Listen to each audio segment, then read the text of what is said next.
I never thought I'd be in politics. I got involved in something that led me to run for local office and then come to the state level.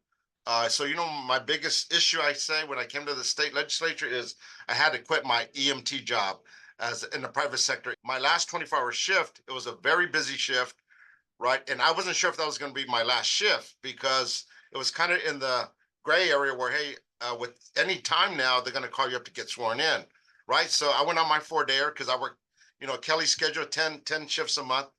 So my last shift was a very busy shift. We had about over 20 calls. We had about half a dozen traumatic full arrests, just a bad shift, right? A lot of death, a lot of pain, suffering.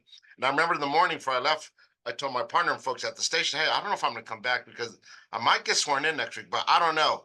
If all goes well, I'll see you guys in 4 days when you come back, right? But people told me, hey, just in case, Freddie, don't forget about us. You know all the stuff we went through, all our struggles, you suffered it, you just like us, just don't forget about it. Like that's always going to be dear to me. I'm never forget my background. I'm never going to forget everything I learned in all those years.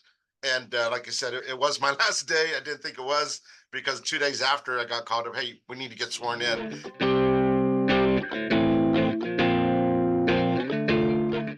I'm Yeah. speaking from my experience because going back all those years, like I said, I'll never forget, Lori. One day I worked 24-hour shifts. Right?